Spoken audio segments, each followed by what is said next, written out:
Industry plants faking their entire come-up story and secretly hiding behind a label are usually the worst at having longevity in their careers, with ultra-fast come-ups and fall-offs that occur just as quickly, since their careers have no foundation. My name is Rashad Fashir, and this is Industry Plants. Where are they now? Part 2. But before we talk about each industry plant, we have to define the term. Here's how the internet defines it. Artists who sign early in their careers and have their image created mostly by the label as a sort of marketing gimmick. Or in other words, the average music fan, a fraud. First up, we got Billie Eilish, who although many don't remember, was actually one of the first artists to be quote-unquote exposed as an industry plant. She even become an industry plant in the first place. Most fans know the song that blew Billie Eilish up, Ocean Eyes. However, what they don't usually know is the true story behind the song. Ocean Eyes was initially a song written for Billie's older brother Phineas's band. In October of 2015, she recorded the song, so neither did she write the song, nor did she have any involvement in the production. She just sang the vocals, and yeah, the vocals were good, especially for someone her age. Okay, cool. But the issue was, that story I just told you has a lot of controversy surrounding it, and is the beginning of a very convoluted story behind what had actually happened. And Billie was definitely being dishonest, because she told two completely different stories behind the song in two separate interviews. In an interview with Vogue magazine, she said this: "Last year, one of my teachers asked if I would either write a song or have my brother write a song to choreograph a dance to. I was like, yes, that's such a cool thing to do. Then my brother came to me with Ocean Eyes, which he had originally written for his band. He told me he thought it would sound really good in my voice. He taught me the song and we sang it together, along to his guitar, and I loved it. It was stuck in my head for weeks. We kind of just decided that was the song we were gonna use for the dance." But with Interview magazine, Billie had something different to say. "It was weird because we didn't plan for it to do anything really. The reason we put it out when we did was that the whole song was meant to be for my dance teacher, because he wanted to use it for a dance. That's why the production is dance-esque, contemporary, and lyrical. And then it was done. And we were going to wait till Friday to put it out and thought, screw it, let's just put it out now. So we did." So in one interview, Vogue, Billie claimed that the song was already made, her brother made it, and it was his production, to be able to dance to. In another interview, Interview magazine, she said that the song was made for the dance and it was produced for the dance. Very different replies. So it probably makes the most sense that her brother made the song and gave it to her as a cover. But then, after more digging, fans found out that the only two other songs that she had were very mid and hardly had any substance, horrible lyrics, and they were also produced by Phineas. So it wasn't a very long shot that she had no part in it, and it was all her brother's work. But wait, that's not all, because the YouTuber Progress also found something else. In a video titled "Billie Eilish Reacts to Teens React to Billie Eilish," that's a bit of a tongue twister, she says, "I know that when she made this song, she was like 14, right?" I was 13. This clip sparked outrage from many fans like Progress, who said, "No, Billie, you did not make the song. When someone says that somebody made a song, they usually assume that they wrote the song, produced the song, did something more than just the vocals. You did not make the song. Your brother did." Which is a bit overkill, but I guess they had a point. And by now you're probably wondering, who is her brother? Well, her brother is Phineas, a singer-songwriter who is also a huge music producer today, and as a solo act himself. He won like 8 Grammys or something. He's actually been in some pretty big things like Fallout 4, Glee, Bad Teacher, and Modern Family. And Progress pointed out that Billie and Phineas's music was exactly the same. One thing you can probably do is if you listen to any Billie Eilish song or Phineas song by itself, you can probably imagine like either one of the two singing each other's songs because they sound so similar when they do their music. Which he explained meant that Billie Eilish's music was just Phineas's music. And when you look at her production credits and writing credits, it kind of checked out, at least the way he argued it. That probably comes from the fact of something I haven't mentioned yet, which was that Phineas has actually co-written and produced almost every single song that she has put out since Ocean Eyes. Even her most recent song that she put a music video out for, called "Bury a Friend," was once again co-written by her brother and produced by her brother. So many fans believe that Billie Eilish was not even a real artist. All I'm saying is it's not her own creative work. She is not doing this alone. However, these are just allegations that Billie was being disingenuous. And if you remember correctly, industry plants usually also have some very fishy stuff going on behind the scenes, label-wise, and Billie had even more fishy stuff going on. Firstly, Progress found that her parents are also actors and musicians who have been in quite a lot of stuff. But here's what was more shocking. After just having one song, Billie Eilish was already signed to Interscope Records. Even though she only had her music on SoundCloud and had one big hit at that time, being a song that she didn't even write, she was signed to Interscope Records. How does that even happen? How did a 14-year-old girl who had almost no music under her belt manage to get a record deal with a massive company like Interscope when she didn't even write or produce the song that blew her up? Because she didn't have anything of her own. Because that's the thing, when she put music finally onto Spotify, she was already signed to Interscope, meaning she got a deal signed to her before ever even attempting to have anything go worldwide. She had nothing. And after all of this information was revealed, fans like Progress believed that they had enough proof to prove that Billie Eilish was a bona fide industry plant and fraud. Did they see potential in her vocals? If so, that is just planting someone. That is just straight up taking somebody and saying, hey, if we gave you everything, you'd be able to probably do well. It's not any hard work put into it. It's just straight up, here, we're gonna grab you and put you into this. Because she didn't have anything of her own. And after that, Progress was worried what type of control the music industry had over her. Worried about what kind of control they have over her? The music industry, man. We're all sad as hell. All these artists, we're sad as dude. Everybody I know that's an artist, we are sad motherfuckers. That's the way it is. He then showed how much the music industry had hurt and changed her in just 1 year, but I think she's doing fine personally. However, no matter what you believe about Progress's point of view and the evidence he gave, and whether or not Billie Eilish is an industry plant or not, to which I'll stay unbiased. After this, the label of industry plant was taped onto Billie Eilish's forehead for quite some time, and in an interview later on, she finally addressed it. The interviewer asked her how she felt. I've wanted to ask this forever. Go. How do you feel about people calling you an industry plant? Oh. Okay, you know what?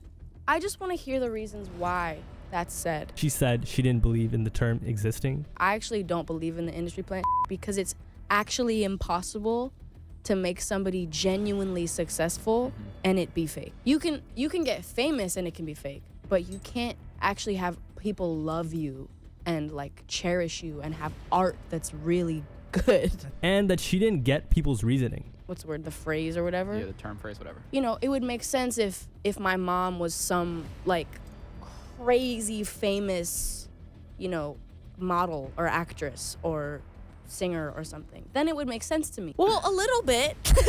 Her family came from nothing, according to her, of course. I love my mom, and my mom is insanely talented and an amazing actress and an amazing songwriter. And I learned how to play music and how to write music from her. I learned from my dad how to, you know, play the piano and play the ukulele, but they're nobodies. It was all bogus. Where's the plant? Yeah, where's the Where's time? the seed, bro? Where'd you put it? Like, I'd love to be an industry plant. I would love to have not worked hard for this. I would have loved that, you know, to not do anything. But the thing is, even industry plants work really hard. Yeah. And to her, you can't fake anything. Also, like, people think industry plants are like, you know, like record labels getting together and saying like, who's gonna be the right look for blank, and like, let's do this and then put this here and like make all these fake da-da-da-da. And it's like, you couldn't do that if you tried. You can't do that. And I don't think you can fake what you're doing. No. You can't fake This like is- raw. Yeah. And she was doing great. And it's like, I respect everybody's opinion. Go ahead and think I'm an industry plant. I'm fine.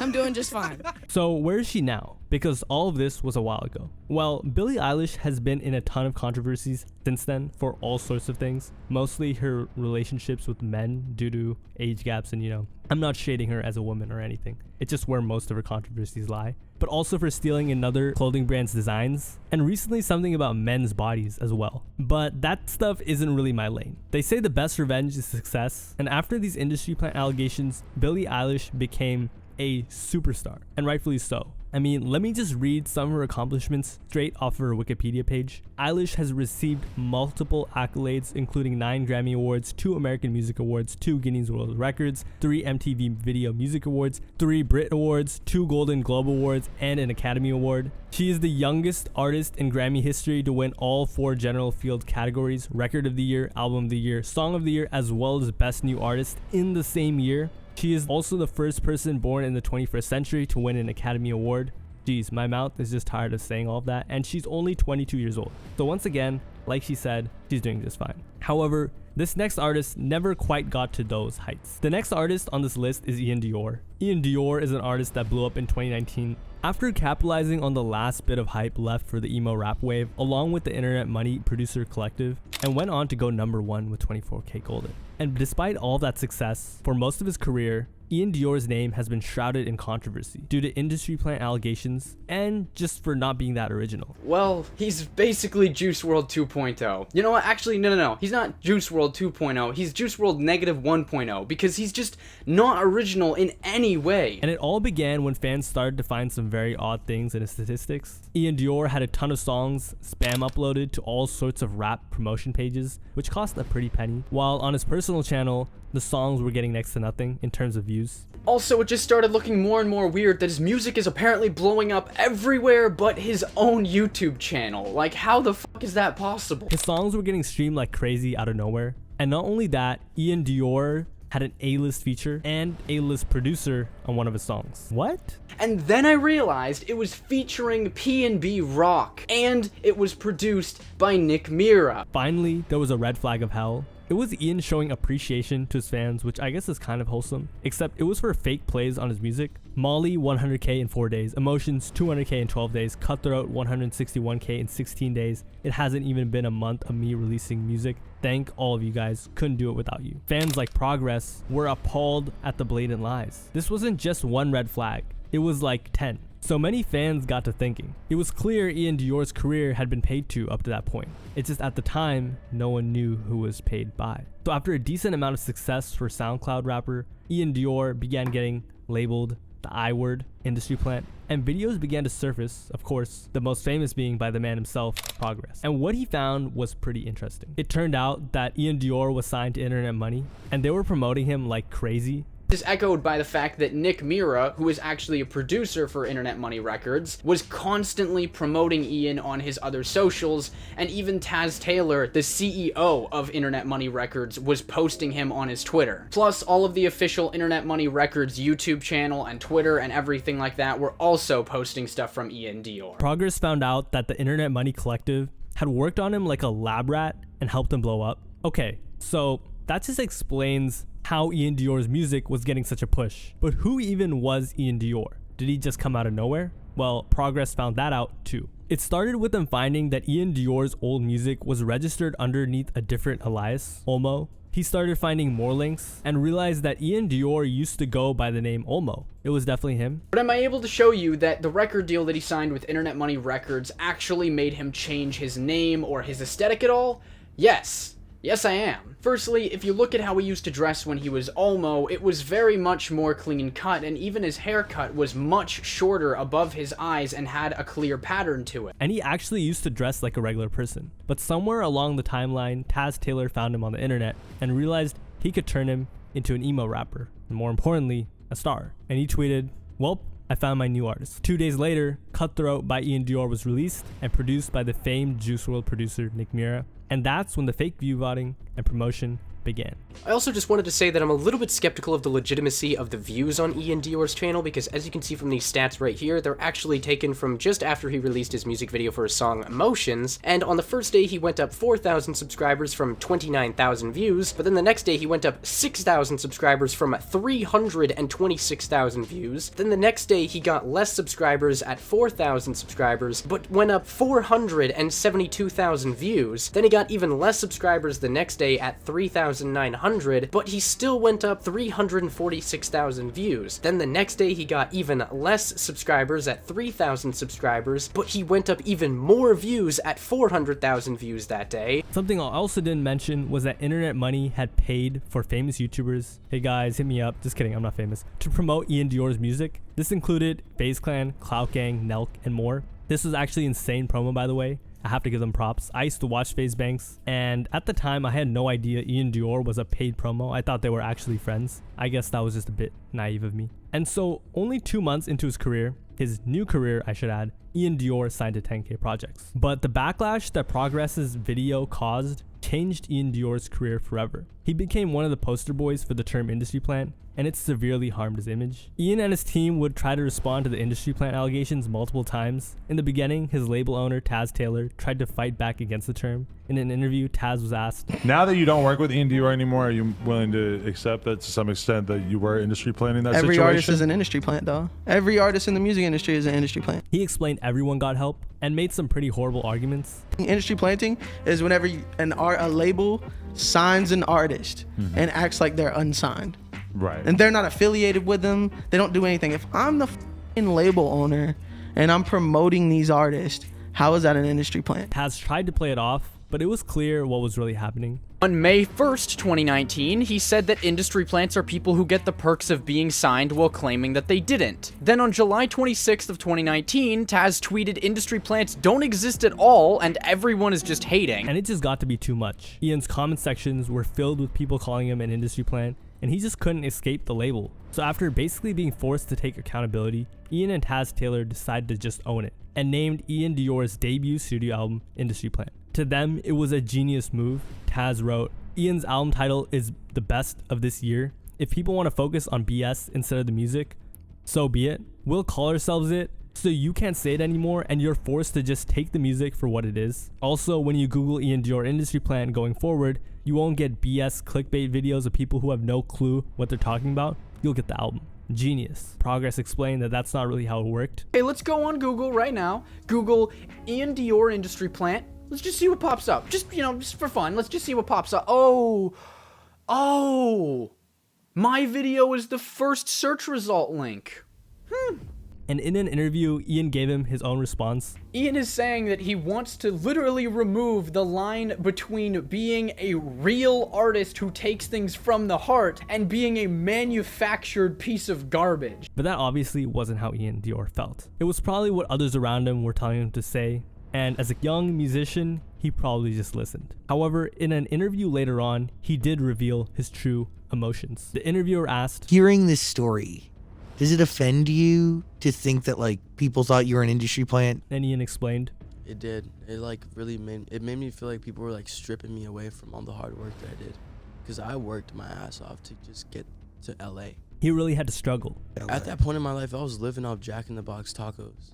You know, like I was not in a good situation. So like going out there signing my deal and all that stuff, like it was a super proud moment for me. He just couldn't fathom the term. I didn't know what that meant, so I was like, whatever. And then I started like to hear about it and, you know, hear like what it means and all this stuff. And that's when I was like, what? Like, how? So, where is he now? Well, for a short while, Ian Dior had a great run. He dropped albums his fans loved. He went #1. He was doing shows everywhere. But afterwards, reality set in. Ian Dior began dropping some heavy mid. He dropped a song with Lil Uzi Vert that didn't do well. His albums failed to sell. And when bringing up the topic of emo rap, Ian Dior is not in the discussion, unless you're talking about the bottom rung. In other words, he fell off. But a rapid rise does not guarantee a rapid fall. This doesn't happen to everyone. And this next artist is the best example of that. In fact, her rise was so fast and prominent that many don't even know that she was an industry plant. In the past years, we've seen many more female rappers blow up in rap than before. Normally, female artists get tons of hate, but Ice Spice went from being a nobody to a global sensation and worldwide meme almost overnight. So where did she come from? Ice Spice came from the New York drill movement, known for its violence and rough areas that it originated from. Ice Spice is from the Bronx, and she went to a private Catholic school called Sacred Heart. Her nickname was Ice from her name Isis, and Ice Spice was just her Instagram username. In college, she began to rap and caught the attention of a producer named Riot, who got her to start taking it serious. She was making TikToks and posting thirst traps, and slowly started gaining some traction. Ice Spice's music was different because it was classic female rap, but in the New York drill style, something that most people weren't used to, as New York drill is usually extremely violent lyrics and in a very aggressive tone. Ice Spice was different. She was soft. In the beginning, this would garner her a lot of hate because many argued she was just twerking instead of actually doing real promotion for her music. But by mid-2022, Ice Spice was getting recognized by blogs and others in the industry. And then, all of a sudden, on August of 2022, Ice Spice dropped Munched. Most people just heard the first 4 lines, and it was only created because she needed to rhyme it with the next lines. He ate it with lunch. The song was about women who take advantage of simps, and it blew up, becoming one of the most memorable songs of the year, and the song's success took Ice Spice with it. However, after she started getting traction, fans started realizing something that most didn't when Munch first started taking off. There was a leaked DM of Ice Spice and Drake's where he was praising her on the radar freestyle, saying he would play her song on his radio show. This was 5 days before Munch was released. What's wrong with that? Shouldn't we all be happy for her? Well, I never said you can't. However, this was a red flag, because how did Drake know about her? How did the screenshot get leaked? And these weren't light questions either. 2 days later, Ice Spice was seen right next to Drake at OVO Fest, but most fans just thought Drake flew her out to, It turned out this was all marketing to promote her next single, Munch, and it worked really well for once. What's interesting is this was exactly what all the industry plant haters hated, but why it worked so well was that no one realized that she was an industry plant until it was too late, and by the time they did, there was no point. She was no longer an industry plant. She was a bona fide star. That is a munch. Nigga eat it, he eat it for lunch. You said that a little too spicy. I like that song. We know. And I like her. What's equally interesting is that her song Munch never charted on the Billboard 100 and didn't have as many Spotify streams as people thought. Ice Spice then dropped Bikini Bottom and In Her Mood. The fans liked her repetitive songs, and they all became hits. She was also easier to market because she's more attractive than many of her more talented female drill counterparts, and people just loved her. She went on Rolling Loud and got a great reception, unlike Coi Leray. So, where is Ice Spice today? Today, Ice Spice is on top of the rap game, maybe not music-wise, but conversation-wise for sure, and popularity. She basically speed-ran the process of becoming a celebrity. I mean, she was just at the Super Bowl with Taylor Swift. Although her EP in 2023 only sold 20K, since then, every song she's dropped has been a hit. Recently, she's making rounds for her new single, Think You The where she literally says, think you the you not even the fart. Amazing lyricism. I'm just kidding. It's meant to be ironic though. And moments like these, where she faces tons of backlash, only add to her popularity, just like the industry plant rumors. And hey, if you watched all the way up to here, I have a prize for you. What happened to the YouTubers who exposed these industry plants? Let's go full circle. Progress stopped making videos altogether and hasn't been seen since. Patrick CC later made a video explaining he himself had many misconceptions, apologizing for the wave he started. Overall, it's pretty interesting to see most of these industry plant artists fall off, and the ones that did remain became superstars. If that tells you anything, it's that labels are just investment firms for artists. They don't need you all to succeed, they just need one. So maybe becoming an industry plant isn't really the move, but it's your life. So both me, the other YouTubers, and these industry plants were biased. However, when Billie Eilish's industry plant allegations came out, there was one man who gave a very unbiased spiel, in my opinion, and that was Anthony Fantano, who, no matter what your thoughts are, gave a very solid reasoning to whether or not Billie Eilish was an industry plant. Is the California singer, pop artist, an industry plant? The closer that we get to the release of Billie Eilish's new record, the larger the conversation about whether or not she's a label-controlled puppet. Is she someone who has a faked origin story? Is she inauthentic? The larger I see this conversation get. He started off by saying progress wasn't wrong, but it wasn't actually supposed to be seen as wrong. It was the industry standard to do what Billie Eilish's label had done. But once again, he did admit that a fake persona will help boost your career. However, the most popular or powerful part of the spiel was where he sunned the rest of these YouTubers, in my opinion, because he simply explained that their expectations of these artists weren't in tune with reality, and that making it is only the beginning. So to put it all together, the term industry plant was a new term that only a naive youngster would fall for, such as Progress, who was a naive fan. And he ended it off by saying, at the end of the day, the music is all that really matters. So I know all of you guys don't want to hear this, but some of you definitely do want to know what I think. Well, here it is. Back in the day, radio and TV made it tougher for people to get their name out there. The only way to be marketed was to be part of the industry.